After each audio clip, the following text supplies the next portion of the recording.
Então, para começar, óbvio, eu queria que você nos dissesse, nós não sabemos de nada, onde você nasceu, quando, falar um pouquinho do seu Antônio, dos seus pais, dos irmãos, e em algum momento ali eu li que você tinha um avô português rubro-negro. Eu também quero que você puder falar dele um pouquinho nesse comecinho. Bom, eu me chamo Arthur Antunes Coimbra e na época, quando era criança, me chamavam de Arthurzinho, Arthurzico, Tuzico. E eu tive uma prima chamada Ermelinda e que ela pediu ao meu pai por que não deixar só Zico. E foi praticamente ela que deu o nome de Zico. Então, meu nome Zico foi graças a isso. No Brasil, a gente sabe que tem muitos diminutivos e tal, e seria até normal Arthurzinho, né? Mas eu acho que eu tinha um irmão que já era Tunico, aí ficavam chamando de Arthurzico e ficou Zico mesmo. Foi até melhor, porque com os acontecimentos da minha vida, para dar autógrafo foi bem mais fácil. Eu nasci 3 de março de 1953, nasci no Rio de Janeiro, em Quintino, Bocaiúva, é um bairro do subúrbio do Rio. Nasci onde fiquei morando lá até me casar, com 22 anos de idade. Meu pai é um português lá de Tondela, o velho Antunes, e quando chegou ao Brasil ele foi ver uma partida de futebol entre Flamengo e América. O Flamengo perdeu de 4-1 e ele ficou encantado com a camisa, com as cores do Flamengo, né? Com a camisa do Flamengo, passou a ser Flamengo. Coincidência, depois que os filhos deles foram jogar justamente no Flamengo e no América. E meu pai é um alfaiate, teve a chance de jogar futebol, era um goleiro, né? Existia na época, no final dos anos 30, início dos anos 40, 2 categorias, a amadora e a profissional. E meu pai foi tricampeão pelo Municipal, como goleiro, e foi convidado para jogar no Flamengo, para fazer um treino no Flamengo. Ele foi campeão em 39, 40 e 41. E aí ele, como trabalhava numa padaria, o dono da padaria era vascaíno, e aí não permitiu que ele fosse treinar no Flamengo. E disse que se ele fosse para o Flamengo, que ele perderia o emprego. E naquela época, importante era o emprego. E a partir daí meu pai passou a ter ódio do Vasco por causa disso, e ele acabou indicando o que era reserva dele para o Flamengo, que era o Jurandir. E esse Jurandir acabou sendo titular do tricampeonato de 42, 43 e 44, um dos goleiros. Quer dizer, ele era para ter sido o goleiro do Flamengo desse primeiro tricampeonato. Então, meu pai com isso teve uma frustração grande, não seguiu o futebol. Casou com a minha mãe, Dona Matilde, do Rio de Janeiro, teve 6 filhos, a Maria José, que a gente chama de Zezé, o Antunes, que nós chamamos de Zeca, o Fernando, Nando, o Eduardo, Edu, e o Tunico e eu. Então, a casa só de rubro-negros. Meu pai, por ser flamenguista, ele sempre, quando nascia um filho, dava um uniforme completo do Flamengo, né? Meia, calção e camisa da seleção brasileira. Edu, o Antunes e o Nando foram jogadores de futebol. O Antunes começou no Fluminense, ele que abriu as portas pra gente, praticamente. O Edu jogou muito tempo no América, depois teve outros times, o Nando também, Madureira, foi a Portugal. Eu e o Tunico fomos treinar no Flamengo, juntos, mas o Tunico acabou não ficando e eu fiquei. E a minha irmã, né, acabou sendo a madrinha, a Zezé acabou a madrinha, a mais velha, né, a primeira de todas, e ela depois se formou, né, professora, psicóloga e tal. E o grande orgulho do meu pai é esse, né? Não é que teve filhos jogadores de futebol famosos, mas sim porque todos os filhos são formados em economista, administração de empresa, educação física, psicologia, enfim. Quando Deus chamou, ele foi feliz porque formou todos os filhos, já tinha 85 anos de idade, Então foi um grande aprendizado. Meu pai foi um grande alfaiate e me ajudou muito no futebol, porque eu saía da escola, ia lá para a alfaiataria e via como ele era detalhista em relação aos cortes, a fazer os ternos dos clientes. E isso, no futebol, é preciso ser assim também. Morador de Quintino, jogando na rua, minhas peladas, desde os 7 anos eu jogava pelada lá em Quintino. E por ter qualidades, todo mundo me chamava para jogar nos times dos bairros de lá, e ali perto. Todo final de semana eu jogava em tudo que é lugar, até que eu fui chamado para jogar. Nós tínhamos um time de futebol de salão, que hoje se chama futsal, né? E era o Juventude de Quintino, e eu fui chamado para jogar um torneio interno no River. Tinha um clube que o River disputava esse campeonato do Rio de Janeiro de futsal, mas esse campeonato era interno. Tinha um senhor, seu Joaquim, que organizava todos os domingos pela manhã. Eram 10 times, se não me engano, e eu fui jogar no Santos. E fomos tricampeões. Eu fui artilheiro todos os 3 anos, e num desses jogos, que eu fiz 9 gols, o Celso Garcia foi me ver jogar e ficou apaixonado, ficou encantado, e foi pedir ao meu pai se podia me levar para o Flamengo. E aí eu já estava com tudo encaminhado para ir para o América, mas o coração de torcedor falou mais alto. Aí eu falei com meu irmão Edu, eu prefiro ir tentar no Flamengo e tal. Ele falou, não tem problema nenhum. E aí fui para o Flamengo, e assim, aos 13 anos de idade, começou a minha história dentro do Flamengo, na Gávea, quando eu fui fazer o meu primeiro treino em 1967. E quando vocês nasciam, os filhos homens, o pai dava um uniforme completo da seleção e um do Flamengo. A irmã ganhou? Eu não... Porque o meu avô, quando nascia os filhos, ele distribuía brinde. Quando nascia os filhos, ele... Olha, tem que perguntar para Zezé, porque nunca foi falado nada a respeito disso. Né? Nunca ninguém tocou nesse assunto. A Zezé também nunca reclamou de ter ganho, que ela podia reclamar depois de mais velha, né? Mas ela nunca reclamou e nunca comentou nada. E nunca cobrou do pai. Nunca cobrou do pai sobre se ela ganhou um uniforme do Flamengo. Quando eu li, eu tenho que fazer pergunta. E outra, assim, ainda na tua infância, é que você também quase foi pianista. É verdade. E você gostava? Quem ensinou? Eu adoro piano, eu adoro música. E o que aconteceu? Minha mãe tocava piano. E lógico, nasceu a primeira filha, era tudo que ela queria, né, para ser pianista. Não aconteceu. Aí depois de todos os irmãos, não aconteceram nada. Ninguém queria saber. E ela, quando eu devia ter assim, o quê? Não sei se tinha 8, 9 anos e tal, ela comprou um piano. E ela tinha lá, e de vez em quando ela tocava. E fomos crescendo. Quando eu estava lá, pelo fato, acho que de 12, 11 anos, por aí, eu acho que ela foi quando ela insistiu para que eu começasse a estudar piano. E eu fui estudar. E eu toquei durante 1 ano, estudei tudo, por música mesmo. Tinha, se não me engano, era 2 vezes por semana que eu tinha aula com a professora, e fazia em casa e tal. Agora, o que me desestimulou?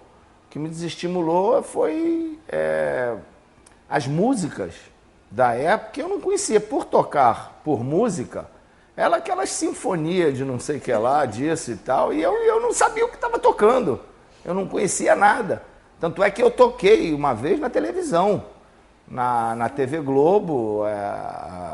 Tinha um programa da Célia Biari e do Ted Boimarino. Sim, né? Se não me engano, era Ó Que Delícia de Show, o nome do programa, e tinha um quadro que ia uma pessoa famosa e ia fazer alguma apresentação. E um dos caras que selecionava isso era o preparador físico do América, dos meus irmãos. E Aí o Edu, meu irmão, começou a se destacar, ele falou, ó, pô, dá para vocês irem na televisão, fazer assim, e a família toda, para cantar. Aí dama, eu lembro que a família, todos os irmãos, os 6 irmãos, fomos lá cantar aquela música do Tristeza, por favor, vai embora. E a música é até de acordo, porque nós cantando era uma tristeza.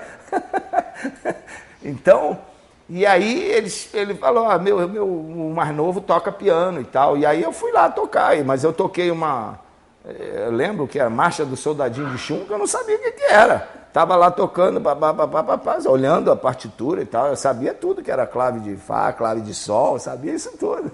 Estudava legal.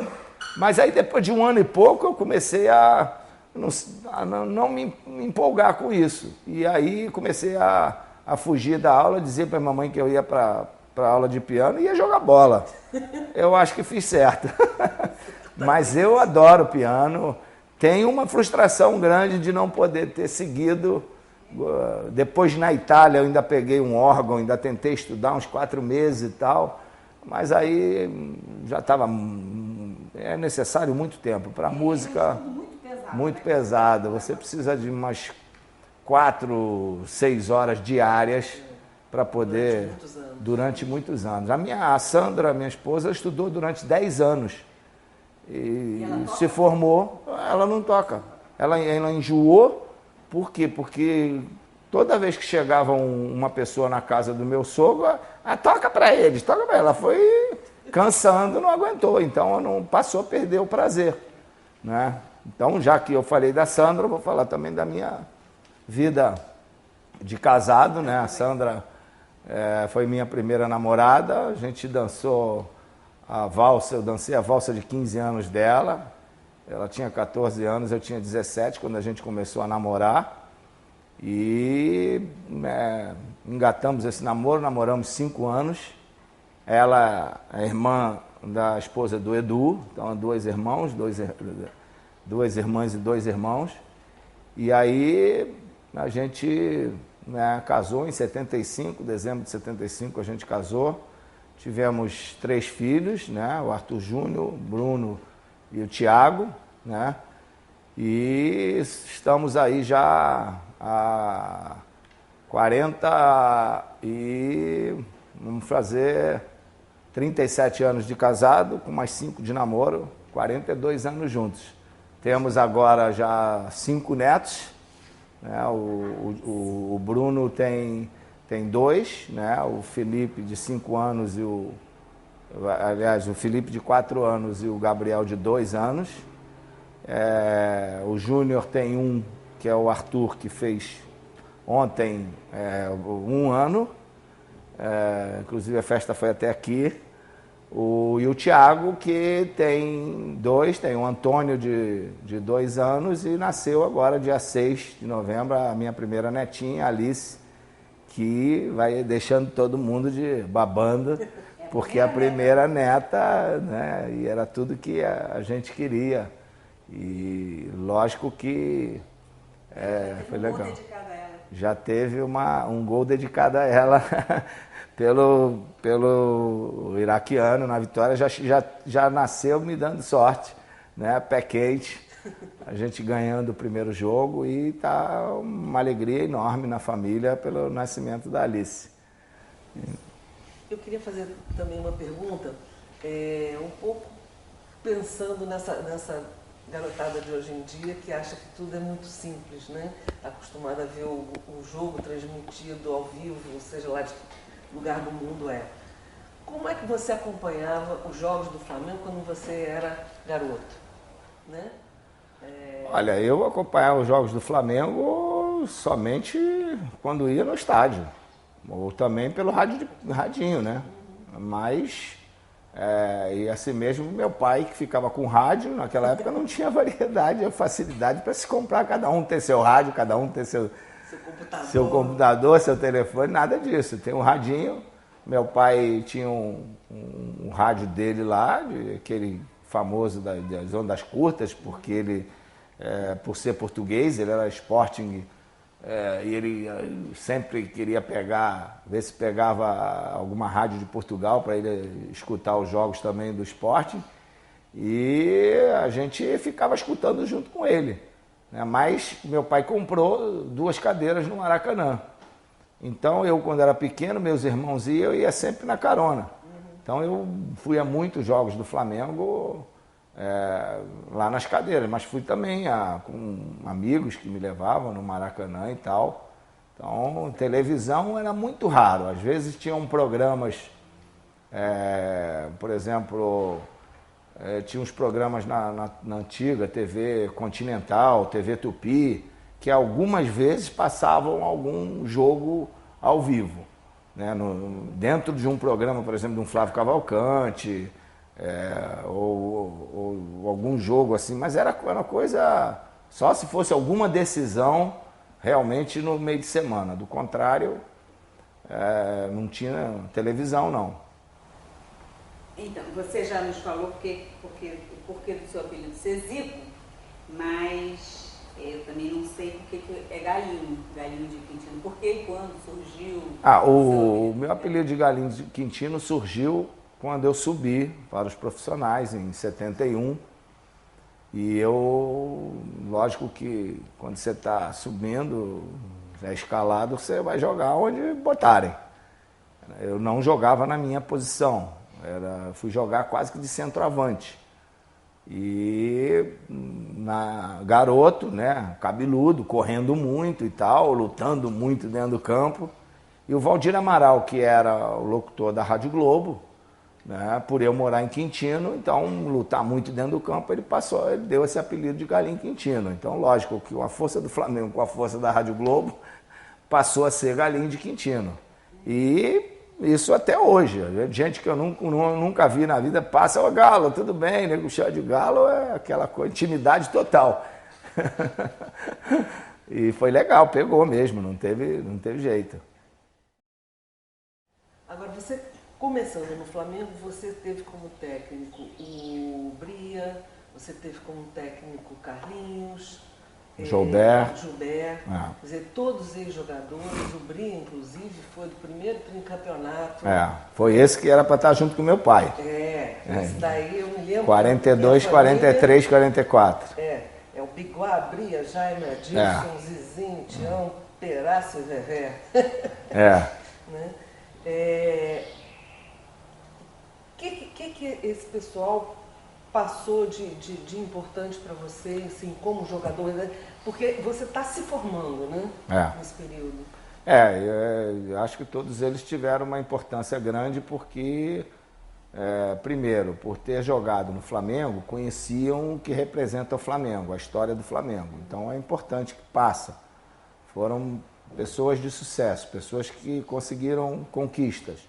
Então isso era importante. O respeito acaba sendo maior. De você ouvir um seu Bria, ouvir um Jobert, ouvir o Walter Miraglia, que eram pessoas que realmente, né, podiam falar porque tinham uma história dentro do clube. Então, eu acho que eles tinham uma coisa importante, quer dizer, além do conhecimento de futebol, a questão da disciplina, né, isso aí, a formação era muito boa. Eles não tratavam ali só com um garoto que está querendo ser jogador de futebol, ele está tratando com um homem, está dando os ensinamentos do dia a dia. Então a gente tinha isso no Flamengo, essa grande importância, né, daquele treinador que não te via só como o treinador, e sim também como um educador. E o fato deles terem tido história no clube, lógico que ajudou. E eu acho que aquela turma nossa, ela foi bem orientada, porque quase todos eles, né, o Júnior é o que eu no futebol, o Vanderlei Luxemburgo, o Cantarelli, treinador de goleiros, o Jaime, que é auxiliar e foi técnico de futebol também. Então, uma grande geração, né, na formação dessas pessoas, né? E esse reconhecimento, de alguma forma, te levou, por exemplo, a criar o espaço que nós estamos hoje, quer dizer, do centro de futebol. Ajudou, porque é uma forma de você retribuir, né? Meu objetivo aqui, da criação do centro de futebol, é que nessa região do Recreio, da Barra, nós não tínhamos áreas esportivas. E você tem uma infinidade de gente, de crianças aqui, que nunca jogavam em campos de futebol. Então, o meu objetivo foi esse, criar essa escola com campos realmente de grama, que eles pudessem desenvolver e jogar futebol e ter a alegria de jogar futebol. E poder passar esses ensinamentos que eu aprendi, que me foram importantes. Então, a gente tem hoje um projeto no Brasil inteiro da Escola Zico 10, eu tive aqui do Centro de Futebol Zico, que é um projeto de ensino do futebol e ensino do cidadão. Né? Eu acho que isso é que é o mais importante, é um método de trabalho, é uma filosofia de trabalho e tudo que foi ganha com um objetivo, com os ensinamentos dessas pessoas, né? Desses treinadores que eu tive. E muitas dessas coisas eu hoje como treinador uso isso também no meu dia a dia, né?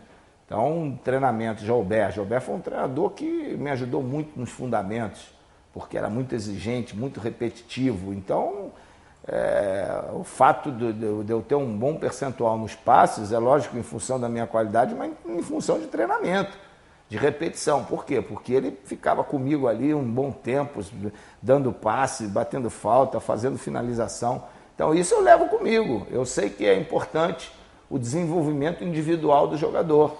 Então, de cada treinador que eu passei, eu procuro sempre tirar alguma coisa que eu posso passar isso e que eu tenho certeza é importante para quem a gente está comandando. Né?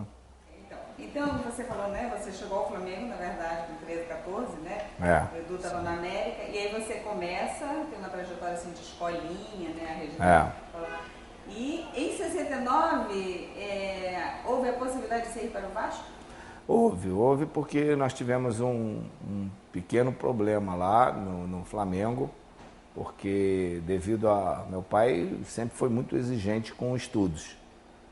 E eu acabei num certo período, aquela coisa de família, meu Edu, apesar de ser um destaque pequeno e tal, vai ser baixinho igual a ele, é bom, mas vai ser baixinho igual a ele, temos que fazer um trabalho aqui. E aí, o que acontecia? Eu tinha que sair de manhã de casa por volta de 6 da manhã, chegava ao Flamengo às 8, treinava de 8h30 até 10h30, 11 horas eu já tinha que pegar um ônibus, porque eu estudava meio-dia na Central, ali no Rivadavia Correia.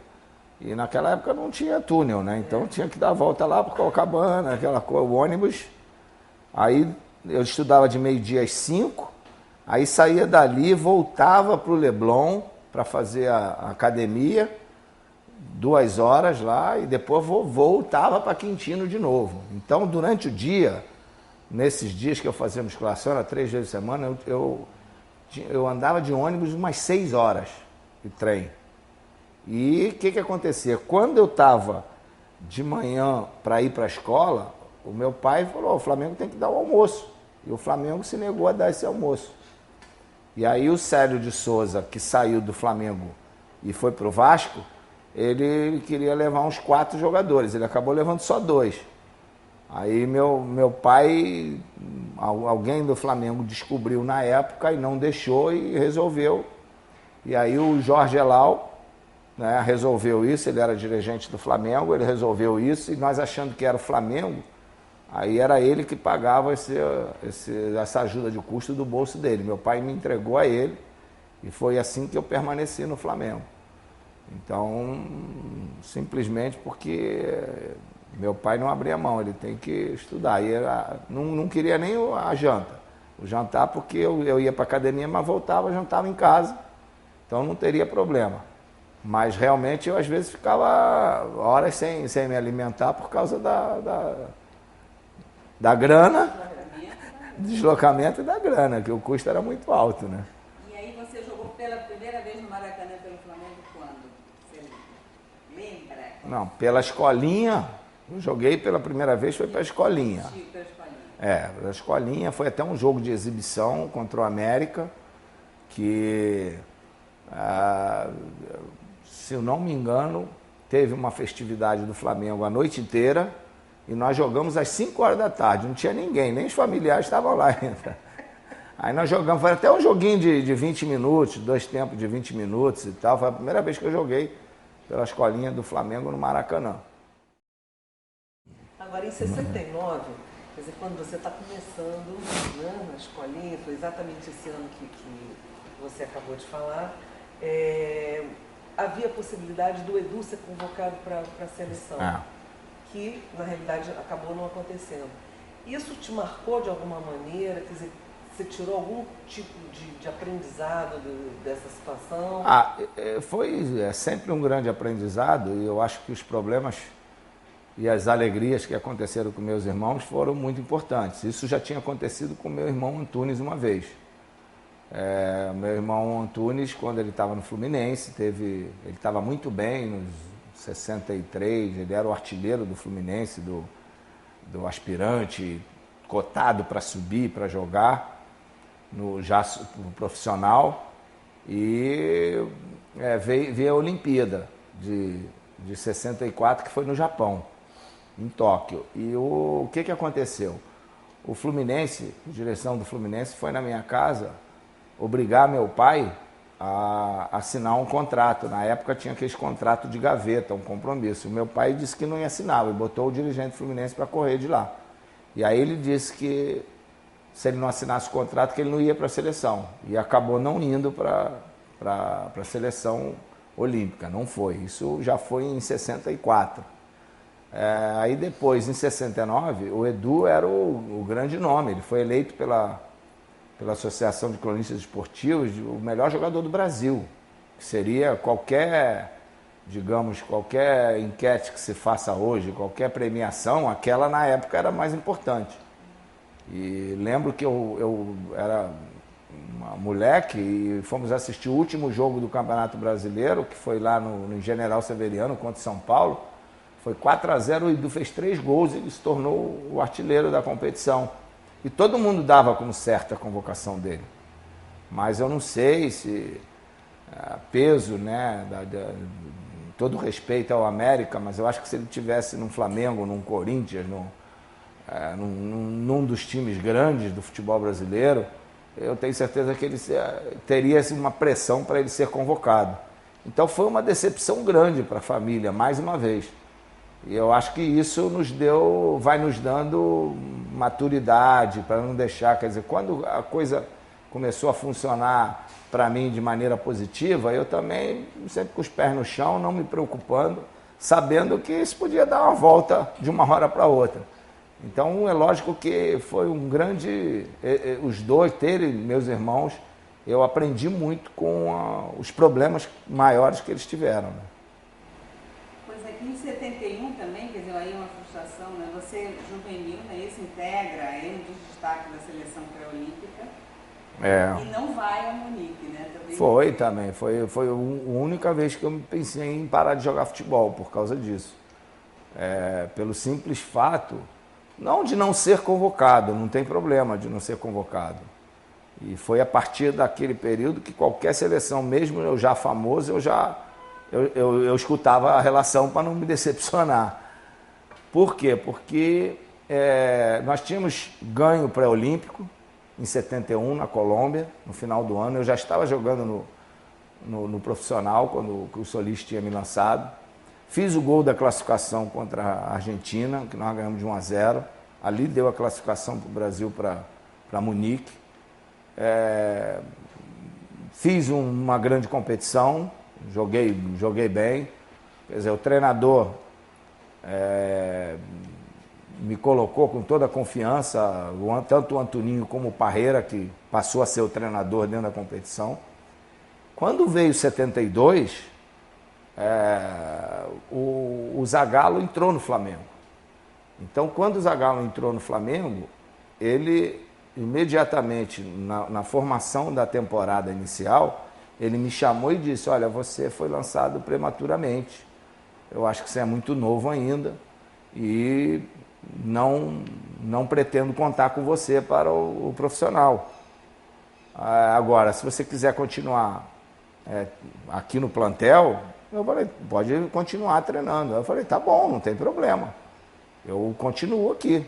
Até eu ainda não tinha feito o primeiro contrato e continuo. Você naquela época para sair, se o clube não liberasse, eu tinha que fazer um estágio de 2 anos para ir para qualquer outro lugar. E não era fácil você ficar 2 anos sem jogar, numa idade daquela. Então eu preferi ficar lá, à espera de, quem sabe, uma oportunidade. E veio... Isso foi em janeiro de 72. Quer dizer, a Olimpíada era em agosto. E eu não passei a não fazer nada. Eu ia na Gávea, durante 1 mês, 2 meses, eu ia na Gávea, trocava de roupa, botava o calção, ficava lá do lado de fora, não treinava e vim embora. Eu apenas cumpria meu dever profissional lá. Naquela época não tinha muita gente para treinar o pessoal que estava de fora.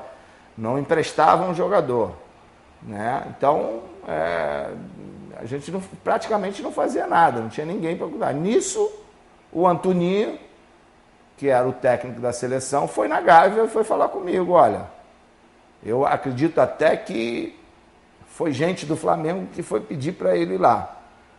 Aí ele foi lá e falou, olha, você continuando do jeito que está, nós já estamos quase em março, você não jogou nenhuma partida, não treina, como é que eu vou te levar para a seleção? Eu acho que seria bom se você voltasse a jogar na categoria de baixo, juvenil, você ainda tem idade.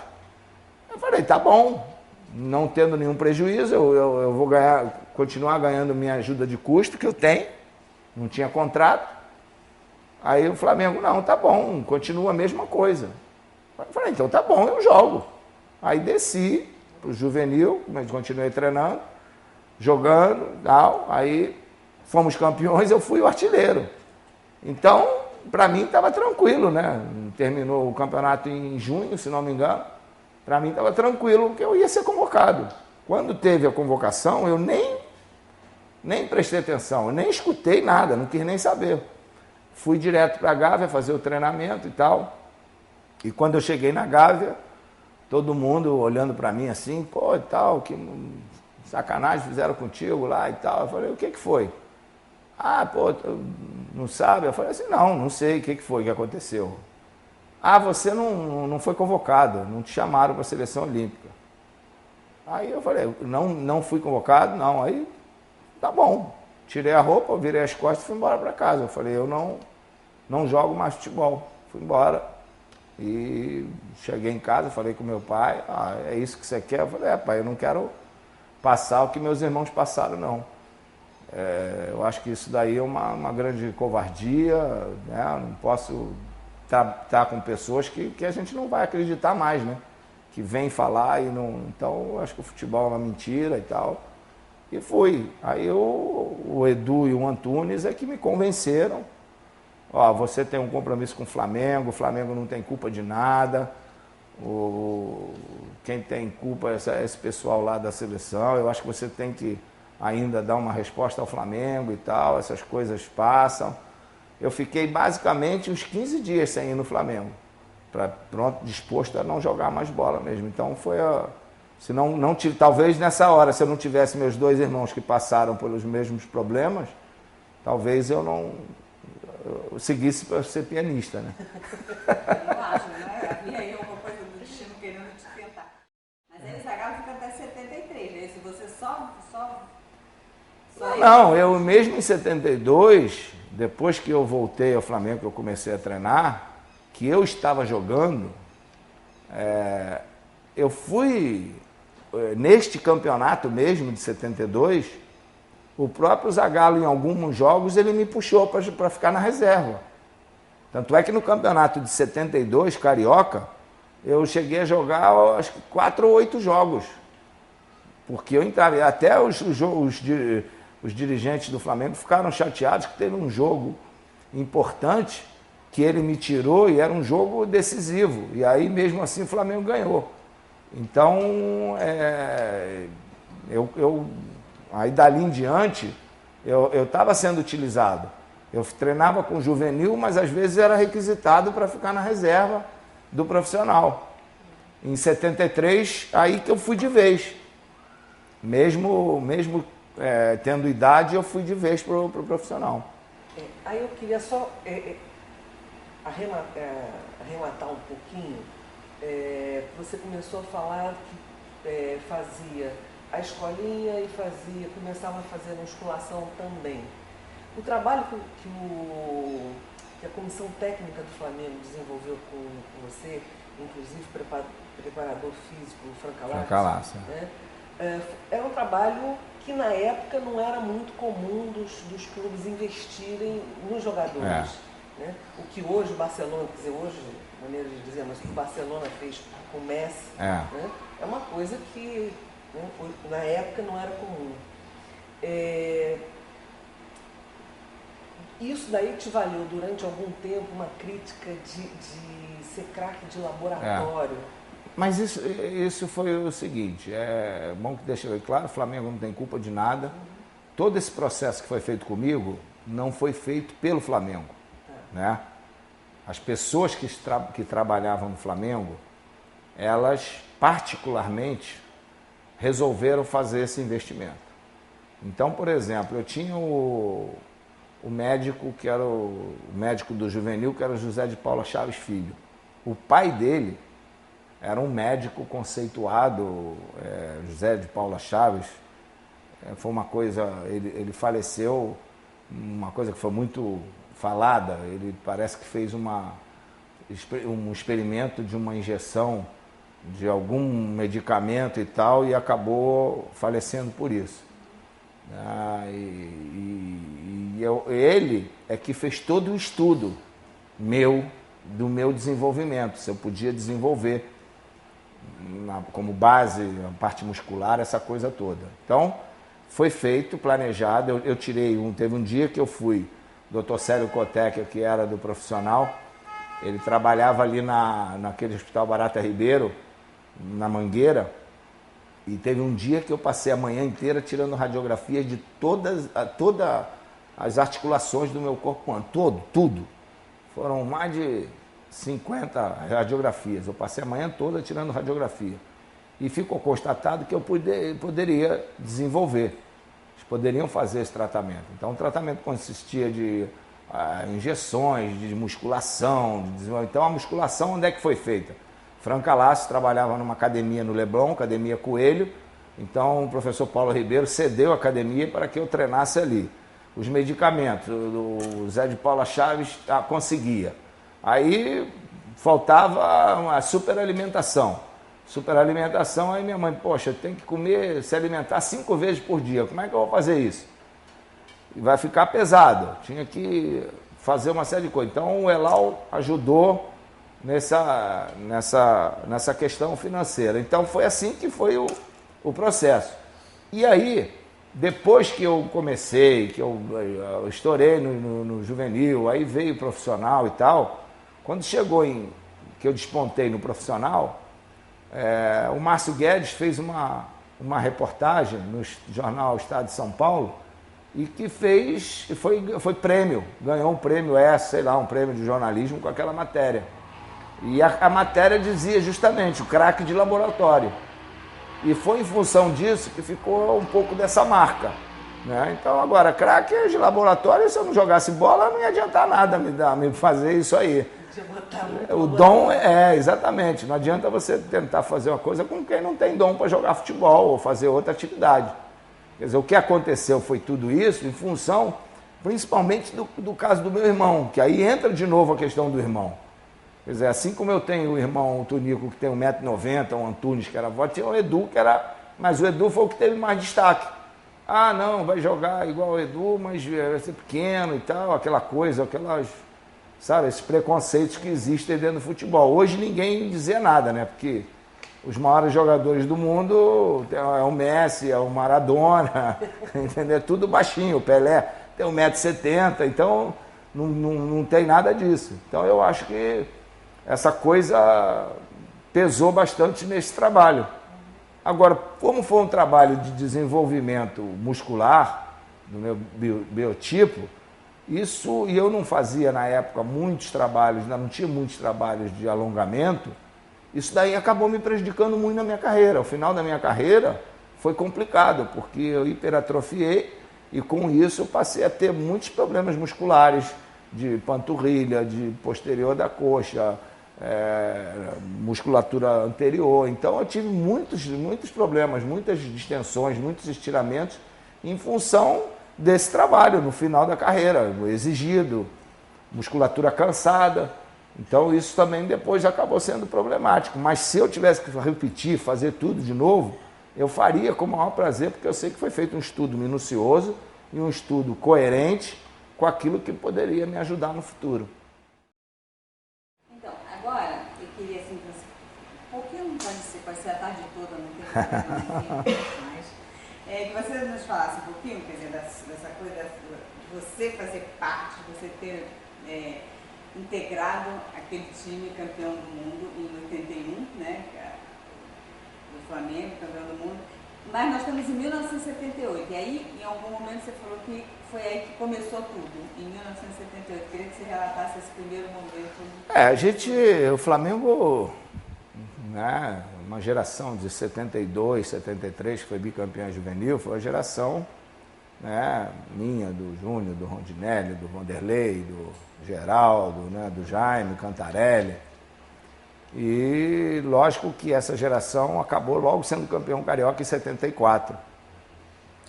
Mas infelizmente nós passamos 3 anos aí sem ganhar nada.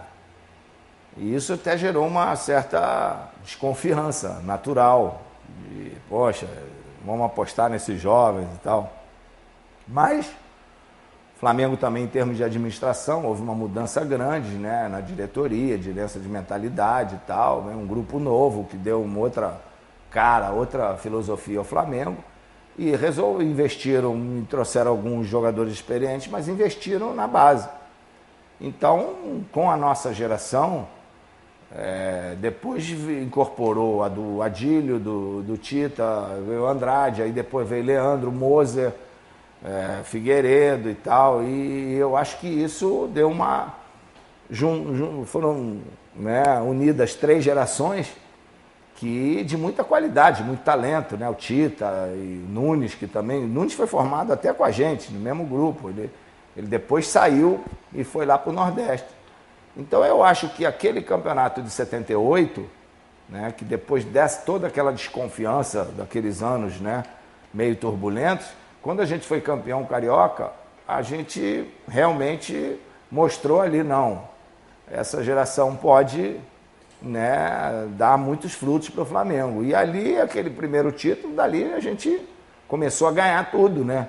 No Rio de Janeiro, até ganhar o Brasileiro, e do Brasileiro a gente, primeira Libertadores que disputamos, ganhamos também, até o Mundial, e depois foi mais Brasileiro. Então eu acho que aquilo foi um projeto que coincidiu, né, de um período de você ter 3 gerações que realmente de ótimos jogadores que, né, foram amadurecendo com o tempo. E eu acho que o Flamengo poderia até ter seguido nisso, porque veio uma outra geração muito boa, né, do Bebeto, do Jorginho, do Zinho, do Leonardo e tal. Já tinha tido a do Djalminha, do Marcelinho, do Marquinho, do Júnior Baiano, enfim...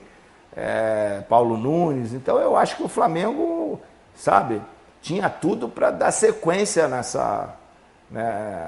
nessas conquistas, né? Mas infelizmente tivemos alguns problemas, alguns jogadores tiveram problemas e com isso acabaram tendo que sair, tendo sucesso em outros lugares, né?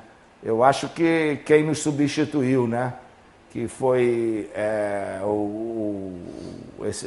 esse pessoal do Aldair, do Bebeto, que eles foram campeões do mundo em 94, depois, mas eles iriam se juntar a essa geração do Júnior, que continuou em 92 e foi campeão brasileiro, onde estava Nélio, onde estava Marcelinho, Djalminha, esse pessoal todo. Então, você imagina se conseguisse juntar isso tudo.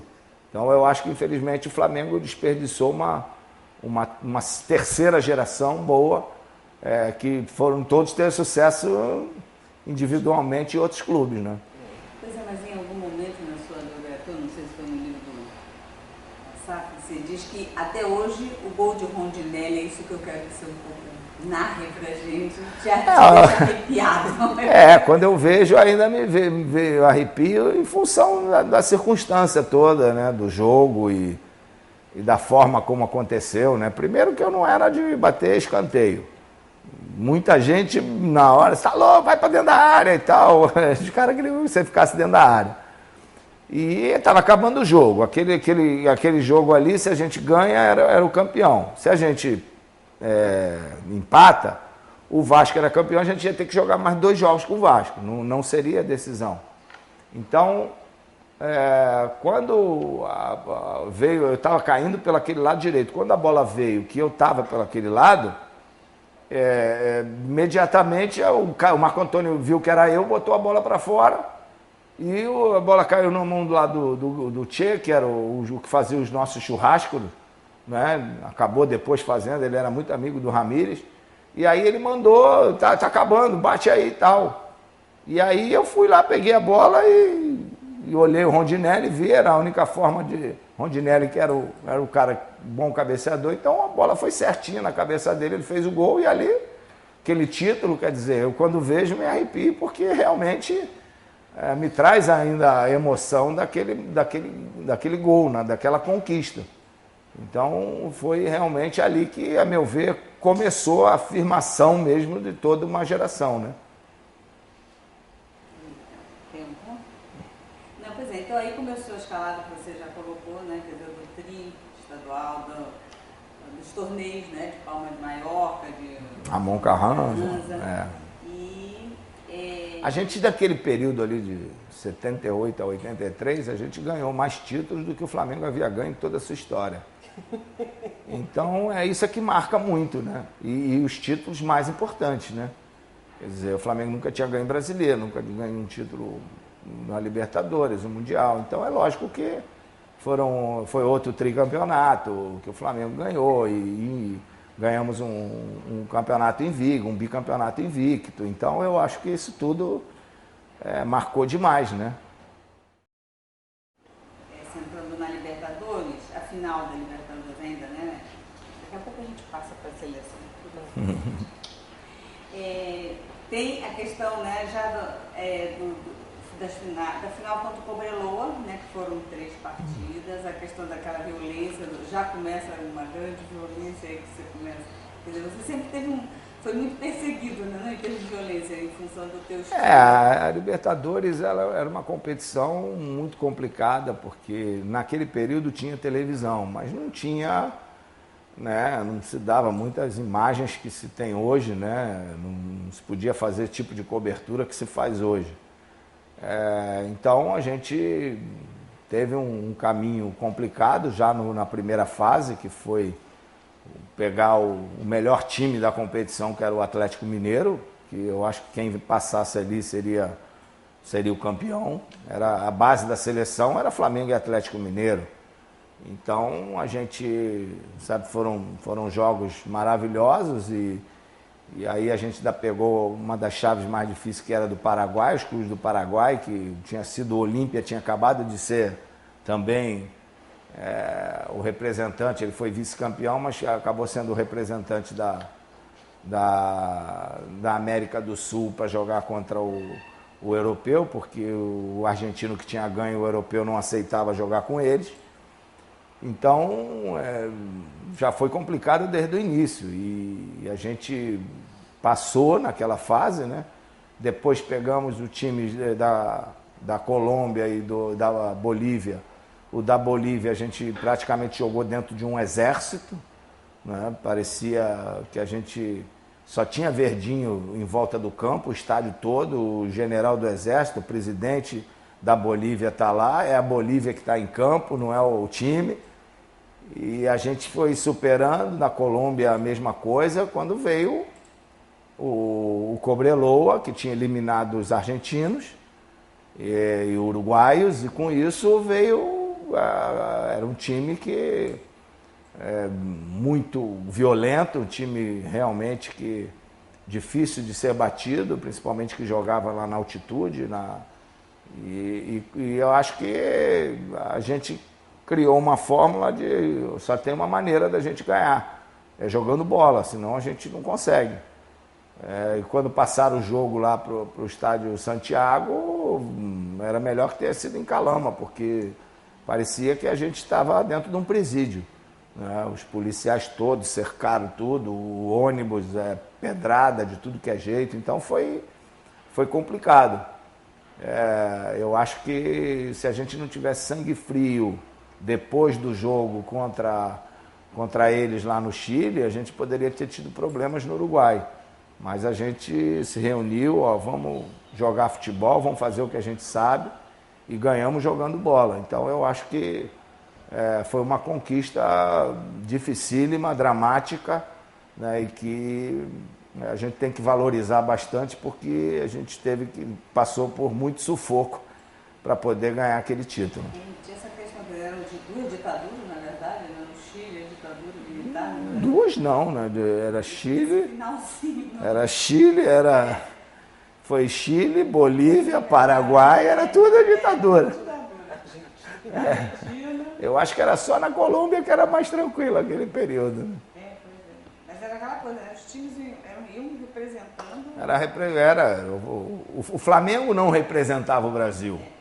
Agora, os outros times adversários representavam o país. Quando a gente chegava, parecia que a gente era inimigo de guerra mesmo. E o jogo Cobreloa, não, e contra a da Bolívia também. Que era um time fraco, mas que, sabe, a pressão em cima, a pressão de arbitragem também, a pressão do país era muito forte. O papel do Lico? O papel do Lico, ele se encaixou perfeitamente dentro daquilo que o Carpegiani queria, né? Porque o Carpegiani tinha uma forma de pensar tática. O Carpegiani sempre foi um jogador tático dentro do campo. Já quando jogava, ele formulava isso. Então, ele da forma como ele queria colocar o Flamengo, ele queria que nós tivéssemos uma rotatividade maior com jogadores que jogassem nos cantos, mas que soubessem se movimentar por qualquer lado do campo. E antes a gente jogava ou com um Baroninho na esquerda ou então com um outro ponta direita. Né? E com isso, que era o Chiquinho, se não me engano. E com isso a gente ficava, sabe, normalmente ou para um lado ou para o outro. Quando ele veio o Lico, ficou o Tita e o Lico um de cada lado, então ele fazia o mesmo movimento com os laterais para o balanço não ter aquela coisa do ponta fixo, né, que joga só por ali. Então o Adílio caía por um lado, eu caía pelo outro, vinha o Leandro, vinha o Júnior, então o Tita vinha por meio, o Lico vinha por meio, o Nunes caía para os cantos, então a gente tinha uma movimentação geral. Então é isso que o Carpegiani foi, a grande importância da entrada do Lico foi isso, né? E é exatamente nesse ano de 81 que o Carpegiani assumiu o time do Flamengo no lugar do Cláudio Coutinho. Né? Não, do Dino Sani. Dino Sani? Desculpa. Eu queria falar... Coutinho saiu em 80. Saiu em 80. No início de 81, se não me engano. Então o Dino Sani teve uma passagem bem... Curta, né? Eu queria um pouco avaliar entre Cláudio Coutinho, quer dizer, a importância que ele teve no time do Flamengo, com todas aquelas experiências que era tido como, enfim, visionário, maluco. Me lembro dos cronistas falando, ridicularizando um pouco do overlapping. Overlap, ponto futuro. Ponto futuro, exatamente.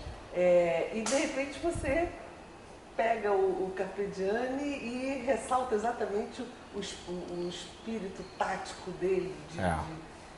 Enfim, comenta alguma coisa. O Coutinho, né, quando eu conheci, quando eu estreiei na seleção, Coutinho era o observador das seleções adversárias. Eu lembro que meu jogo no Uruguai e na Argentina, meus 2 primeiros jogos em 76, o Coutinho que fez um pouco da preleção falando dos adversários para o Oswaldo Brandão. Ele é que fez o estudo dos adversários.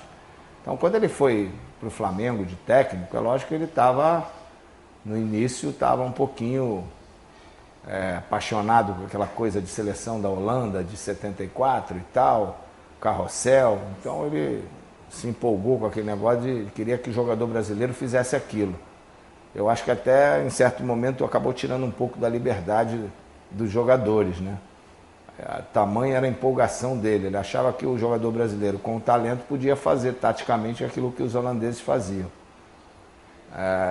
Mas eu acho que então, a geração da Holanda foi um caso à parte na história do futebol. E eu acho que a gente acabou, né, sofrendo isso e em 78 na Argentina acabou a coisa não dando muito certo. Mas quando ele voltou para o Flamengo, ele já voltou com outra cabeça, com outra mentalidade, com outra forma de pensar, com mais liberdade, deixando mais a criatividade. Então foi quando ele começou a instituir no Flamengo essas coisas. Ele, por ser uma pessoa muito inteligente, ele criou alguns nomes, ponto futuro, por exemplo, bola no espaço vazio, overlap, troca de posição. Ele apenas deu alguns nomes que não tinha nada a ver, né? Alguma coisa nova, né? Para impressionar aquela coisa toda. Então, isso é a inteligência. Agora, o Coutinho fazia treinamentos importantes para nós, treinamentos táticos. A gente, às vezes, treinava dentro do campo só posicionamento. Você faz isso hoje, nego vai ter jornalistas, vai chamar de maluco. De dizer, a gente treinava todo mundo sozinho, sem bola e tal, movimenta para cá, movimenta para lá, posiciona aqui, posiciona ali. Então eu acho que essa foi os treinamentos dele, né, juntava a parte tática juntamente com a parte de liberdade, de qualidade dos jogadores. Então isso foi muito bem aceito pelo Carpegiani. O Carpegiani também tinha um pouco isso. Então, uma coisa que sem tirar a liberdade dos jogadores, sem tirar a criatividade, você somar esse aspecto tático. Então o grande diferencial do Flamengo era esse. A gente tinha uma forma tática de jogar, ninguém sabia marcar, mas é um time que ele conseguiu fazer com que o time jogasse de forma compacta, que os espaços eram sempre diminuídos. Então a gente jogava sempre os 10 numa determinada faixa de campo, por treinamento, por desenho, que ele fazia isso. Então, eu acho que esse que foi o grande mérito do Coutinho, foi esse, conseguir fazer a parte tática e também dar essa liberdade que o jogador brasileiro tem de criar. Então, a gente ia para dentro do campo, sabia o que ia fazer, sabia sempre os treinamentos. Agora, se dentro do campo tivesse que inventar, criar alguma coisa, a gente fazia isso. E ele tinha algumas teses importantes, né? Que era, primeiro, lutador de boxe. Que você, lutador de boxe, né? Na época do Mike Tyson e tal, sai com aquela cara de né, olho de tigre e sai arrebentando os caras. Então, os primeiros 15, 20 minutos, a gente saía principalmente no Maracanã, saía sufocando o adversário e muitas vezes ele fazia logo 2 gols, já tranquilizava. Mas ele falava, bate, se puder fazer o terceiro, o quarto, faz logo, porque bate, dá um murro até o cara cair. Senão ele respira, pega um revólver e pode te matar. Então liquida. E a outra era do jogo de basquete, da posse de bola, basquete você tem 24 segundos para arremessar. No futebol não, no futebol você pode ficar com a bola o tempo todo. Então tá a bola, vai pela direita, não conseguiu, ok? Volta com a bola, vem aqui no meio. Então a gente fazia esses treinos, já não deu para finalizar. Se puder, em 3 passes você finalizar, chegar no gol, ótimo. Se não der, fica com a bola. A bola é o ouro, né? O bola é a mulher, você não pode entregar ao bandido. Não pode entregar de mão beijada. Então eles tinham essas comparações, essa filosofia que foi muito bem adaptada por todos nós, uma geração boa, de qualidade. Então o Carpegiani deu seguimento a isso, então ele teve uma importância grande também nisso tudo. Não dá para bloco aí do Flamengo, né? Com o Mundial, claro. Né? E assim, eu não sei nada, que assim, onde é que foi disputada essa última partida, em que data, o placar, qual foi o time? Você falou um pouco dessa final. E essa coisa que eu li, né, que você, no seu depoimento, a coisa de comemorar o título longe da torcida, né? Uma coisa que vocês sempre acostumados com o Maracanã, com a coisa da presença da torcida, a volta olímpica, enfim, falar um pouco a conquista do Mundial lá no Japão, lógico que foi a mais importante, mas foi a mais fria para todos nós. Sinceramente, eu não tenho assim uma coisa, ganhamos jogo, mas não me traz assim nenhuma coisa inesquecível. A Libertadores está muito mais gravada pelas circunstâncias, por estar ali, ter muita torcida do Flamengo no Uruguai, a gente chegar, tá toda a torcida aqui, a gente voltar a comemorar junto. Estávamos no meio de competição do Carioca, então eu acho que a torcida estando perto é sempre gostoso. Então eu queria muito que a gente pudesse ter comemorado aquele título de uma forma mais vizinha da torcida, né? Quer dizer, você está ali, naquela época não tinha aquela coisa de internet, você não tinha como se comunicar muito. Né? A televisão, a gente tinha noção de que estava, mas não tinha a menor noção da festa que estava sendo feita no Brasil. E a gente queria estar participando disso. Então jogamos lá, 1h da tarde, frio danado. Quer dizer, a gente, no primeiro tempo, praticamente decidiu o jogo contra o Liverpool. Quer dizer, foi um jogo, uma das melhores partidas que nós fizemos num tempo. Quer dizer, o Liverpool talvez não conhecesse muito o Flamengo e a gente conhecia eles. Nós entramos aquela coisa do boxe do Mike Tyson para arrasar, entramos, arrasamos e decidimos o jogo em 45 minutos. O segundo tempo foi para deixar passar. Torcida, era uma coisa neutra. Não tinha, era aquelas cornetas tocando. Na época o futebol do Japão não tinha quase nada. Tinha a questão do beisebol, tem o Romuran, quando você dá aquela pancada na bola, que a bola vai longe, torcida vibra, é o ponto. E eles achavam que no futebol, quando o zagueiro rebatia, todo mundo dizia, achava que o futebol bonito era aquilo. Eles não tinham muito conhecimento. E como foi feito? Evento, o japonês tinha que sair de casa, todos os eventos, os grandes eventos eram nessa faixa de meio-dia até 2h da tarde. Então o pessoal vai, mas não sabe nem para que está indo. Então eles botaram assim, no estádio, vai ter o jogo. Tem a bandeirinha do Flamengo e do Liverpool, quem escolher melhor. Então o do Liverpool tá no final, já tinham lotado aquele, aí todo mundo foi para o lado do Flamengo, mas não tá nem aí. Os caras estão vendo lá. Então foi uma coisa muito fria para nós. Nós dentro do campo procuramos nos concentrar ali naquela coisa do jogo, né? Da importância do título que a gente sabia. Agora, o jogo em si, a comemoração em si foi muito, muito fria. E depois dali a gente entrava de férias. Aí, eu fui com minha mulher, o Raul também, o Adílio, aí alguns dirigentes. Aí a gente depois foi para o Havaí, fomos a Las Vegas, Nova York. A Sandra estava lá? A Sandra estava comigo o tempo todo. E eu só voltei aqui em dezembro. Só fui reencontrar a torcida do Flamengo 20 de janeiro de 82 no Maracanã, um jogo contra o São Paulo, que foi o início da temporada. Então, quer dizer, para nós foi uma comemoração, né? Não como hoje, que todo mundo vai torcida lá no Japão, a gente, e você tem... Eu vi mesmo lá dois títulos do São Paulo, a torcida toda do São Paulo lá, vi o Boca Juniors ganhar lá também, uma festa danada com os argentinos. Então, na nossa época era diferente, não tinha ninguém lá, devia ter só 2 torcedores, 3. Então, foi a conquista mais importante, mas em termos de emoção... E o carro que você ganhou ainda está preservado? O carro, nós ganhamos, eu ganhei um, o Nunes ganhou outro, e está comigo até hoje na minha garagem. Agora mesmo eu parei de andar um pouco por causa da direção hidráulica, a direção não era hidráulica, o carro muito duro, então complicado. Mas agora eu tive uma aproximação boa com a Toyota e eles, é bem provável, vão ver se vão trocar Que aí e é um carro que você olha assim, parece, está novinho, futurista, parece que o design dele ainda passa com muita tranquilidade. Eu queria fazer paralelamente à sua evolução, né, no futebol, no time do Flamengo, nas convocações. Você começou a ter também participação no sindicato dos jogadores profissionais. Né? O que representou isso para você?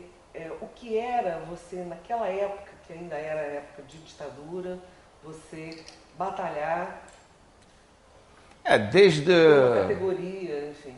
Desde o início eu sempre procurei participar. Eu acho que isso tudo veio quando eu fui convidado para fazer parte de uma seleção do primeiro jogo, primeiro evento de beneficente da Sociedade Amigos do Deficiente Físico, a SADEF.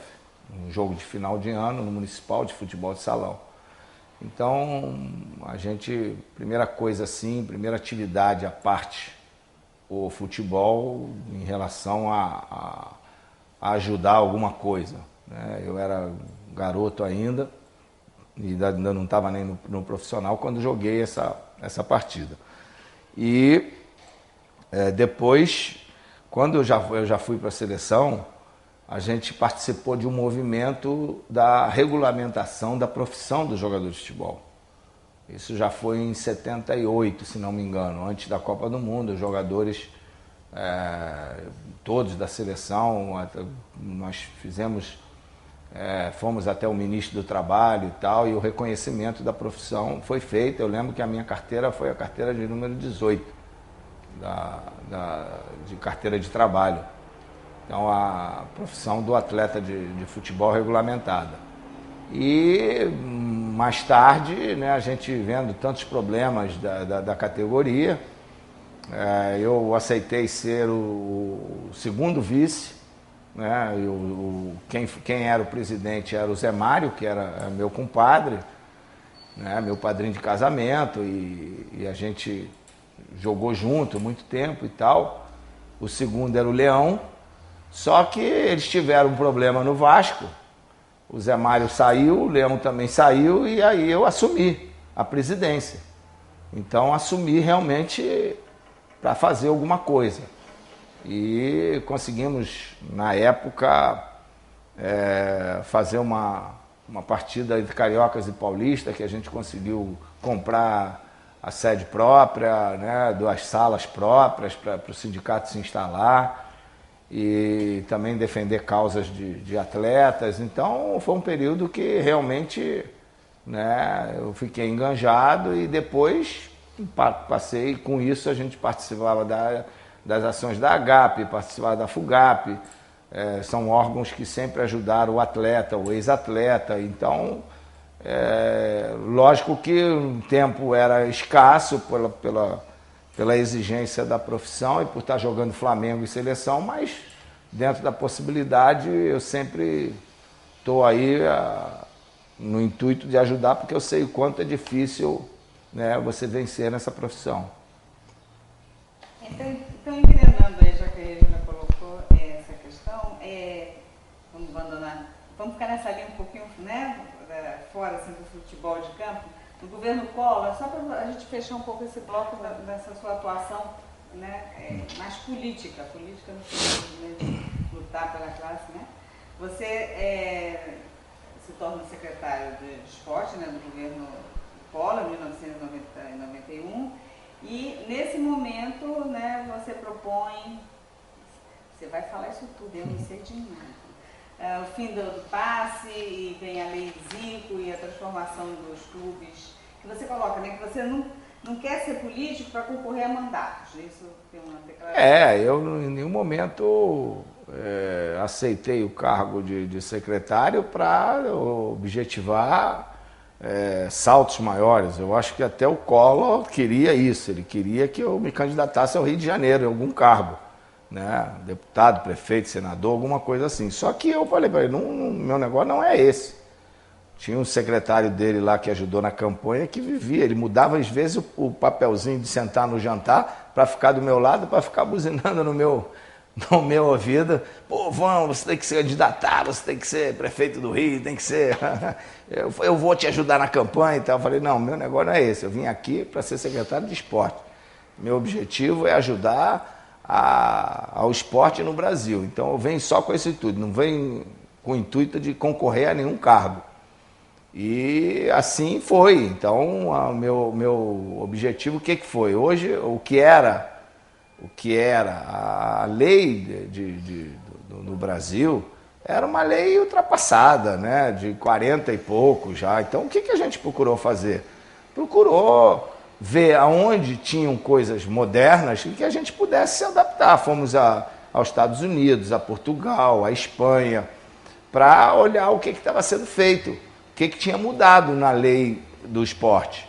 E procuramos nos adaptar. Tivemos um estudo de 6 meses, enviamos documentação a todas as confederações, federações, clubes que nos dessem subsídios para que a gente trabalhasse junto. Formamos uma comissão para estudar isso e assim ela funcionou. Em nenhum momento lei Zico, era lei de esporte. A lei ficou lei Zico porque eu, quando saí, o Arthur da Távola criou um substitutivo e para ajudar na aprovação da lei, ele começou a chamar de lei Zico e tal para ajudar e foi aprovada. Agora, dentro daquele do meu projeto inicial, muita coisa foi tirada, muita coisa foi mudada. Por exemplo, nosso projeto não tinha nada a ver com bingo, não tinha nada a ver, isso aí foi colocado, isso aí, sabe, a gente sugeriu, a lei entregou lá no Congresso.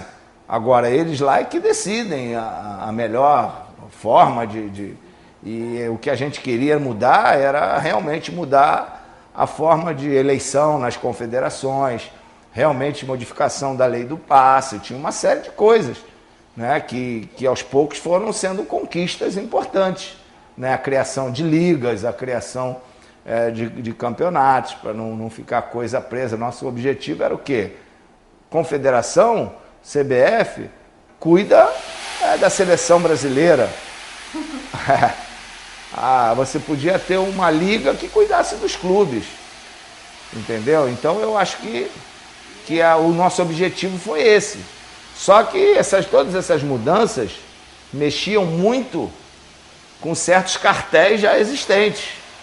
Foi onde eu tive os maiores problemas, né? E aí, realmente, se eu não tenho apoio da presidência, o Collor, por exemplo, por ter sido presidente de clube, ele discutiu tudo comigo em relação à lei, o conhecimento. Foram quase 2 horas de discussão. E falou, poxa, isso aqui é dentro daquilo que eu quero, do meu projeto de governo, é isso, essa modernização. Só que ele esqueceu que em muitos locais do Brasil, gente que apoiou ele ia ter que demandar. E aí a coisa ficou engavetada lá. E aí quando eu tomei a decisão de ir embora, eu falei, olha, eu entreguei uma carta lá, só ele sabia, né? Eu e o meu adjunto, que é o meu advogado, fizemos uma carta, ninguém sabia de nada, entreguei para ele, irrevogável a minha saída. E aí ele falou, você espera pelo menos 15 dias para a gente entregar esse projeto no Congresso. E aí, uma semana, choveu de gente lá na secretaria para a gente definir isso. E aí a coisa funcionou, foi entregue, e aí eu saí. Então, era a única forma da gente aprovar isso, né? Então, eu queria que você falasse, então, um pouco da sua estreia na Seleção Brasileira, né? Quando foi isso? Como você estreou, quem era o técnico, que recordações você tem dessa primeira Copa que você participou? Olha, o objetivo de todo jogador, sem dúvida, que é chegar à Seleção Brasileira. Meu sonho maior como jogador, quando eu entrei para o futebol, era um só, era chegar, usar a camisa 10 do Flamengo, que era do Dida. Por ser meu ídolo, que era o grande ídolo da nação, o ídolo da minha família. Meus pais sempre disseram que uma das primeiras palavras que eu falei depois de pai e mãe era Dida, porque quando eu tinha 2 anos, o Dida foi quem fez os gols da final do tricampeonato em 55 e tal, e aí era Dida para lá, Dida para cá, então na minha casa também. E o meu sonho sempre foi esse no futebol.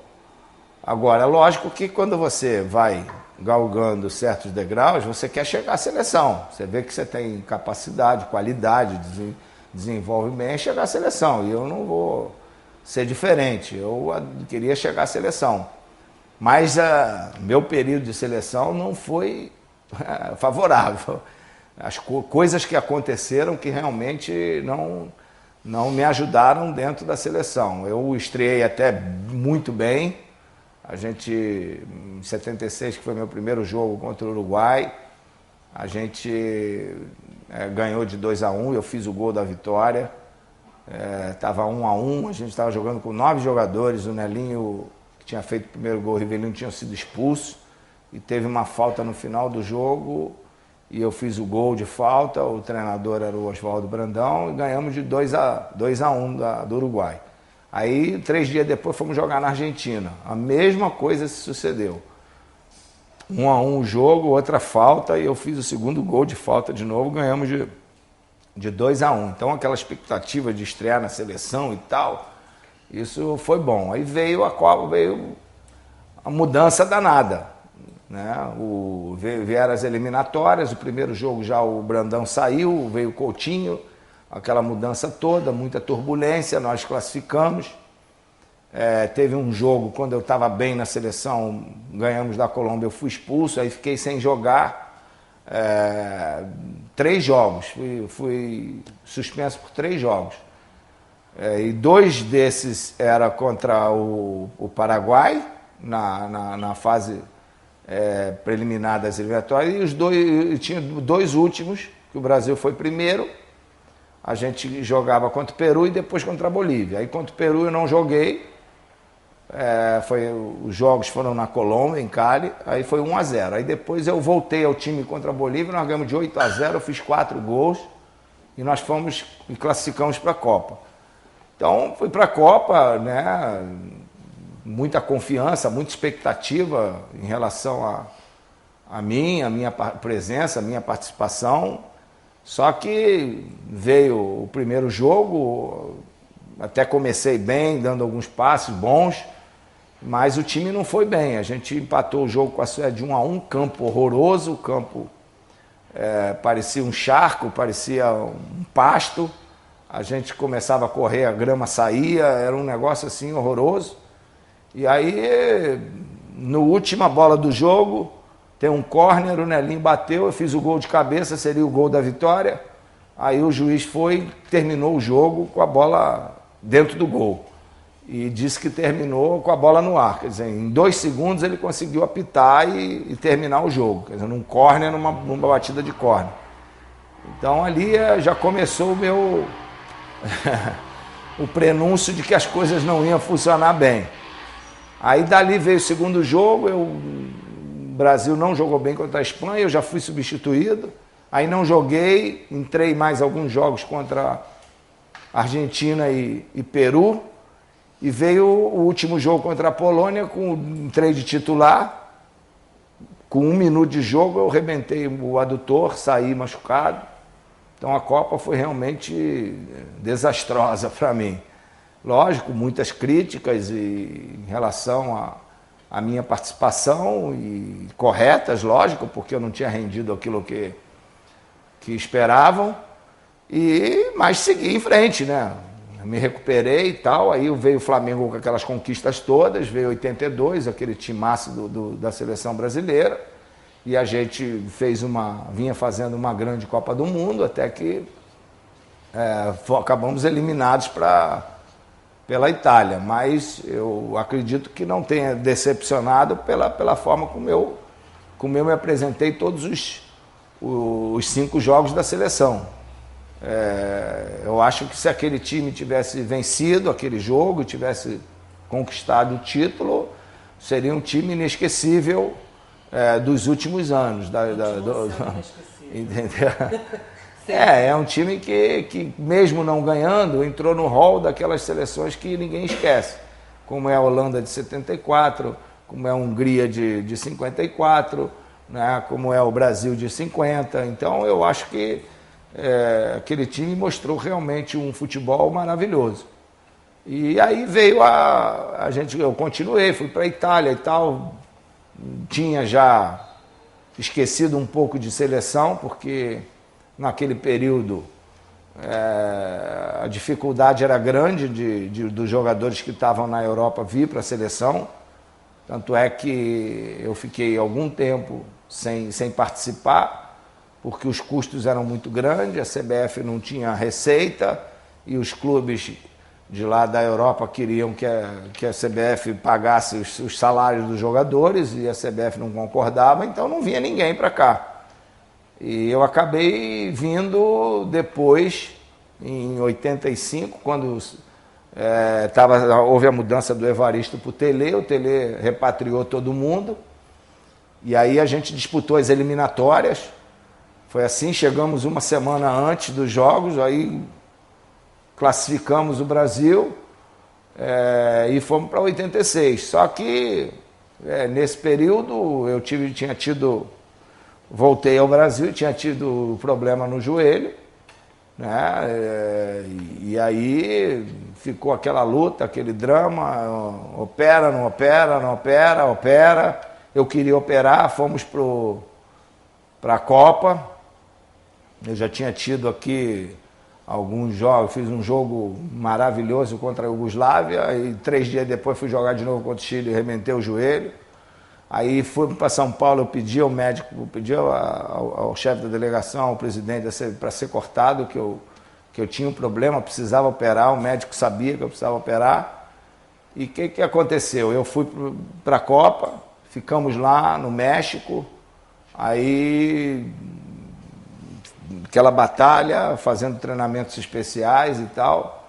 Um dia que o Moser se machucou, o Moser foi para os Estados Unidos para operar, eu pedi o médico para ir junto, e nada, parecia que eu estava adivinhando alguma coisa que vinha pela frente.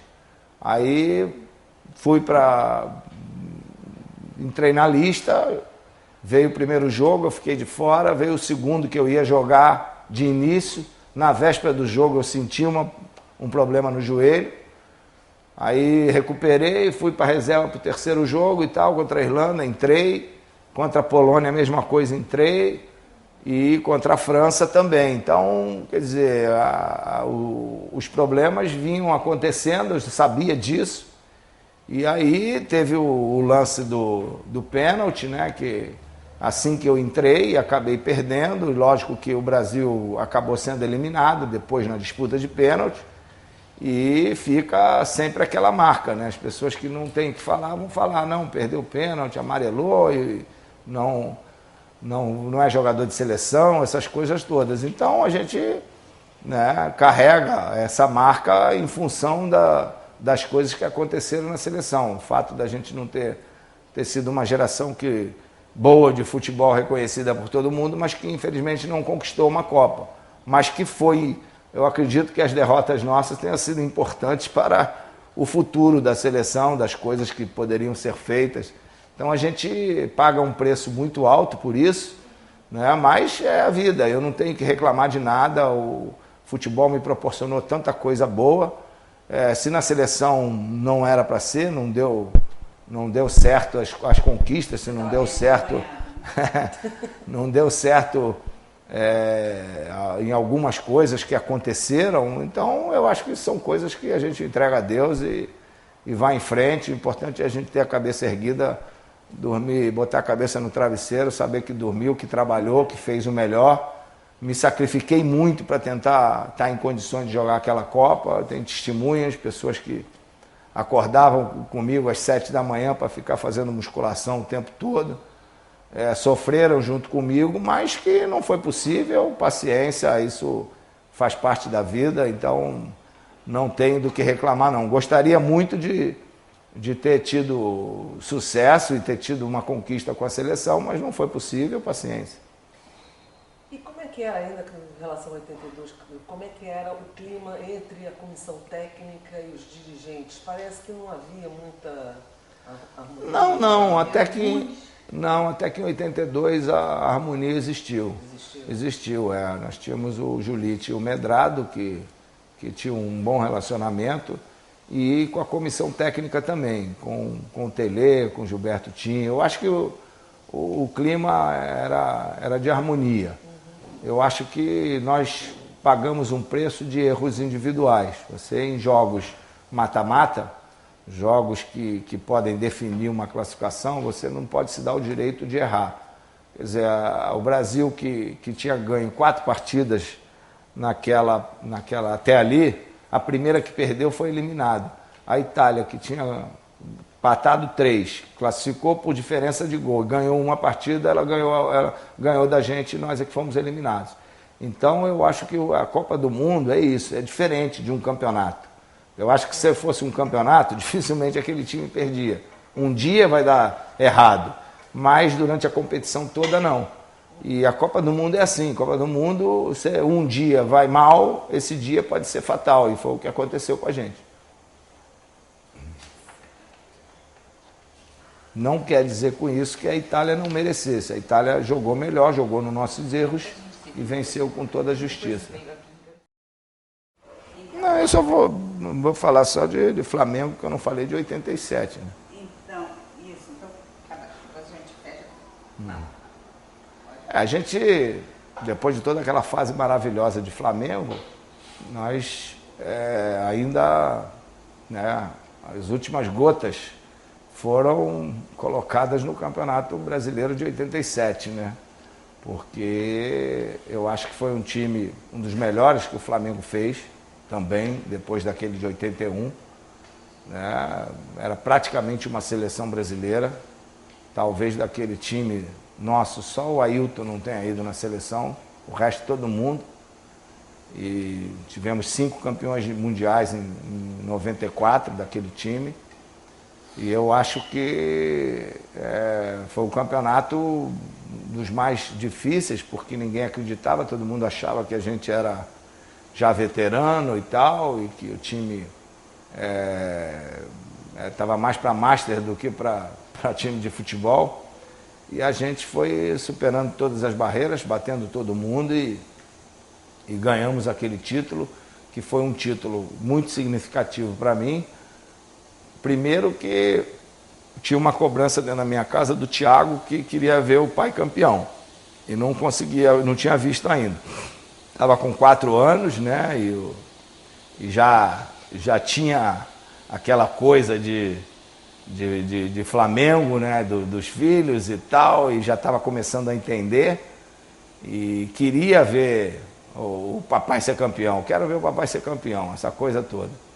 E aí, quando chegou no jogo do Santa Cruz, que eu fiz o 3º gol de falta, que deu a classificação para a fase final, eu, na comemoração, caí de mau jeito, né, e arrebentei o meu joelho, soltaram os pontos que eu tinha tido no menisco. E a gente escondeu isso de muita gente, né, para poder jogar, eram jogos seguidos. E meu joelho inchava e tal, e eu joguei o primeiro jogo contra o Atlético, o segundo tempo saía, jogava o outro, saía, e foi assim até o final. Né? Foi me desdobrando para poder jogar e poder ajudar aqueles 4 jogos. E ganhamos do Atlético 2 vezes, empatamos com o Inter e ganhamos a final. Comemoração, aquela festa toda, e no dia seguinte do título eu estava numa mesa de cirurgia fazendo a minha 4ª ou 5ª cirurgia. E depois se vem aquela história de querer tirar o título e querer dizer que o Flamengo não era campeão brasileiro e tal. Então isso eu não aceito de jeito nenhum, porque que eu apanhei de tudo que é jeito, sofri, principalmente aquele último mês, e ganhamos no campo, ganhamos das melhores equipes, ganhamos da verdadeira primeira divisão do Brasil. Então eu acho que o verdadeiro campeão brasileiro é o Flamengo de 87, e foi o título marcante, né, para mim, encerrando minha carreira, terminando minha carreira, cheio de problemas, superando tudo e conseguindo uma façanha, podendo jogar ao lado de uma das melhores equipes formadas pelo Flamengo. Mas a sua despedida como jogador profissional foi em 90, não é isso? Foi em 90, 6 de fevereiro de 90. Dia 6, inclusive, é um dia legal, porque eu tenho 2 netos que nasceram dia 6. Um de março e outro de novembro. Então, é lógico que eu procurei me preparar de todas as formas. Eu encerrei mesmo com a minha cabeça em julho, se não me engano, quando aquele jogo com o Botafogo, em 89, ali eu terminei. Como o Flamengo vendeu o Bebeto pro Vasco, o Gilberto Cardoso, que era o presidente, veio falar comigo: poxa, dá para você esticar até dezembro e tal, no Brasileiro, porque é importante e tal, essa coisa do Bebeto, a gente teve que vender ele, torcida. Aí eu falei: tá bom, vou esticar, eu só quero liberdade porque eu quero tratar do meu jogo, eu tenho que viajar para a Europa para fazer o convite, para preparar meu jogo, a pessoa que vai organizar mora na Europa, e ele tem que vir aqui, eu tenho que visitar os clubes para fazer convite aos jogadores, e ele: tá bom. E aí alguns jogos eu não joguei, preparei tudo, a gente terminou o ano e tal, encerrei meu último jogo lá em Juiz de Fora com o Fluminense, e depois preparei tudo para a gente fazer aquela festa em fevereiro, né, dia 6, e foi uma festa muito bonita, marcante. Eu só tenho que agradecer a torcida do Flamengo por ter estado lá presente numa terça-feira à noite, quase 100 mil pessoas, né, num momento que o Flamengo não estava bem, no seu profissional, mas a torcida teve lá reconhecimento a todos os anos que eu dediquei. Então foi uma festa marcante, bonita, e que vou guardar para o resto da vida. Então, em termos de carreira internacional, você jogou no Udinese, 83 e 85, a gente vai ter que passar batido, porque você já botou o relógio. E depois você vai para o Japão. Então, eu acho que depois que você vai para o Japão, aquela coisa da bandeirinha de um lado e a bandeirinha do outro mudou, porque o Japão fez a partir da sua ida. O Udinese... E a gostar de futebol. O Udinese, eu acho que foi uma experiência importante na minha vida. Foram 2 anos de estar jogando num grande centro. Naquele período ali estavam os maiores jogadores do mundo jogando nos seus clubes. Então, é lógico que se tivesse que escolher, não estar no Juventus, na Inter de Milão, no Milan, equipes que brigavam pelo título, mas naquele período, vê que nem assim aconteceu, porque o Roma ganhou um título e no ano seguinte foi o Verona, porque tinham grandes nomes, 2 grandes nomes em cada clube. No Verona tinha um alemão e um dinamarquês quando ganhou. No Roma tinha o Falcão, quando foi campeão. Não, foi Verona um ano, e o Juventus. O Roma tinha sido campeão antes. A Juventus ganhou com o Platini e com o Boniek. Então eu acho que foi uma experiência gratificante, né? A Udinese tinha um projeto de uma grande equipe. O primeiro ano foi maravilhoso. O primeiro ano a gente conseguiu até a última rodada estar entre os 5 primeiros. Eu tive uma contusão no jogo final, o Edinho se machucou, então a gente acabou perdendo o último jogo, e de quinto fomos para 9º, mas por causa de 1 ponto de diferença somente. Eu, pela média de gols, fui o artilheiro da competição. Tive uma média de quase 1 gol por partida. Essa média de 15 times nunca mais foi batida em relação à média de gols. E o nosso time revelou muita gente. Uns 6 jogadores que eram jovens foram ter sucesso no Napoli, na Juventus, no Inter, no Roma, no Milan. E só que quando estávamos chegando na reta final do campeonato, o nosso diretor, que era um grande conhecedor de futebol, ele brigou com o presidente. O presidente não sabia nada de futebol, ele sabia das empresas dele. e quis comandar o futebol e a coisa degringolou, ele vendeu todo mundo. No segundo ano a gente lutou para não cair, conseguimos nos salvar e isso acabou me tornando uma decepção muito grande. Eu tive problemas de contusão e aí acabei voltando para o Brasil num projeto idealizado pelo Rogério Steinberg, que foi um projeto muito legal, me repatriou e aí eu voltei ao Brasil, mas foi uma experiência grande. Quanto ao Japão, o Japão foi uma situação totalmente à parte. Eu, estando como secretário, eu acabei indo ao Japão para fazer um jogo amistoso de Master entre Europa e América do Sul.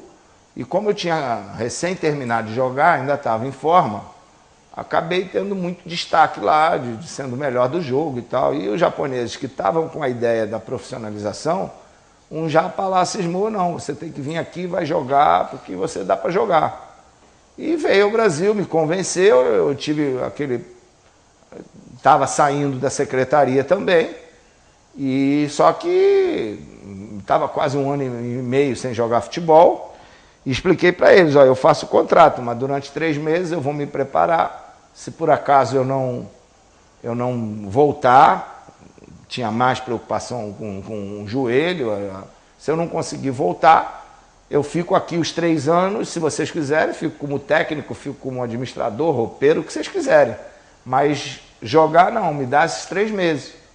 E aí eu fiz um trabalho de preparação aqui no próprio Flamengo durante quase 1 mês, recuperei minha forma e fui para lá e jogar. Comecei a jogar, a diferença de qualidade era muito grande e na 2ª divisão acabei sendo o artilheiro do campeonato, né? O nosso time precisava ficar entre o 1º e o 2º colocado para se tornar profissional. A gente ficou em 2º e ficamos em 2º porque eu tive uma distensão e não joguei os últimos 4 jogos e aí o time acabou perdendo e a gente ficou fora do título, mas ficamos em 2º.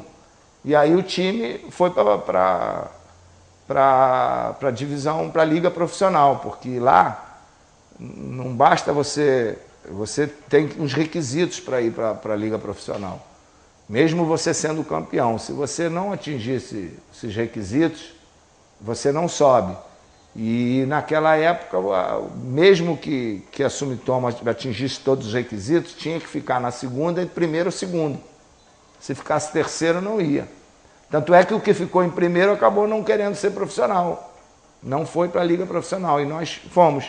Então a liga profissional começou com 10 times e aí eu joguei o 1º ano, mas foi um trabalho minucioso, um trabalho de garimpar mesmo, de você mostrar para os caras o que era profissionalismo, o que é marketing, como é que deveria se comportar o jogador, como é que funciona um roupeiro, como é que funciona um supervisor, como é que funciona um departamento médico. Então, o Kashima, eu acabei, com as condições que eles estavam me dando, organizando isso tudo. E o Kashima se tornou a grande referência do Japão. Por causa disso, o Kashima estava sempre em vanguarda, sempre que vinha com uma coisa nova.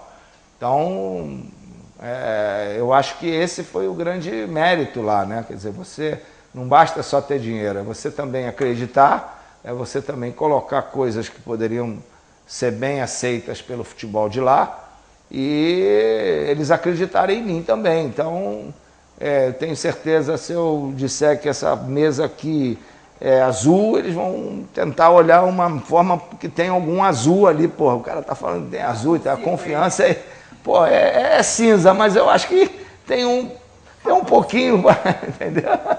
Então eu acho que o japonês é muito assim, né? Ele demora a acreditar, mas quando ele confia, ele vai até a morte. É um fanatismo, né? Quando eles gostam. Não vou dizer fanatismo não, mas eu vou dizer eles são muito possessivos. Sabe? Eles querem ter você de qualquer jeito. Eles não, assim, você não estando lá, você subiu, a gente costuma dizer que quando você pega o avião de Narita, os caras já não sabem mais quem é você. Eles querem ter você lá, te usar lá, te pegar lá para você fique por lá. Aí tu tá todo dia no jornal. Eu lembro muito do Ayrton Senna. Ayrton Senna, quando estava na Honda, ele, todo dia 2 páginas, 3 páginas e aquela coisa e tal. Quando ele foi para Williams, só saiu o nome do Senna nos jornais quando tinha corrida, porque só saía dos outros da Honda. Não é possível e tal. Mas aí houve o acidente e tal, né? Deus levou e aí manteve aquela coisa, mas era muito disso, né? O japonês é muito disso. Você estando lá, tá com eles, está tudo bem. Agora saiu de lá, pegou o avião em Narita. Então, e a sua última partida pelo Kashima, né, em 94, foi contra o Flamengo, né? O Flamengo, você não ficou triste? Não, foi uma festa bonita, uma festa legal. Eu acho que levar o Flamengo lá e foi uma coincidência incrível. Porque quando o Carlinhos parou de jogar, o Carlinhos me deu a chuteira no Maracanã. E quando eu parei de jogar, o Carlinhos era o técnico do Flamengo, eu pude entregar a minha camisa para ele, retribuir. Então foi bacana, foi muito legal. Eu consegui, através disso, levar o Flamengo para jogar e fazer essa festa bonita lá em Tóquio. E foi muito bacana, foi muito bonita. Então, e aí depois você foi diretor, né, durante alguns anos lá no Kashima e, enfim, a gente vai deixar de lado a história de técnico. No outro dia a gente faz outro museu para falar de técnico. Não, você só cita. Então, a partir daí você entrou numa trajetória de treinador, né? Seleção do Japão. Você basta citar, não precisa entrar em eu vou dizer o seguinte, através do Kashima, quer dizer que eu fui praticamente tudo lá, desde do jogador digamos, diretor técnico, auxiliar, massagista, roupeiro, treinador de goleiro, tudo fisioterapeuta. Procurei dar orientação de tudo e ajudar em tudo, todo o desenvolvimento do que é necessário para o futebol, diretor de marketing, tudo. Só não fui presidente do clube. E lógico que por esse trabalho, pelo desenvolvimento do Kashima, o Kashima teve um crescimento muito grande, um período que a coisa não estava boa. Eu assumi como técnico, o Kashima na primeira vez na sua história estava para cair, estava nas últimas colocações, e eu assumi durante 6 meses e a gente conseguiu dar uma revigorada, chegamos em 5º ainda no lugar, no campeonato. Das 12 partidas que faltava jogar, eu ganhei 10, e foi aí que começou a minha vida de técnico, mas eu acho que a minha história de técnico eu vou deixar para outro momento, depoimento. Então, pois mas em 2014, você vai ser nosso adversário como técnico? Não sei. Espero. Não ser adversário do Brasil, mas espero estar aqui.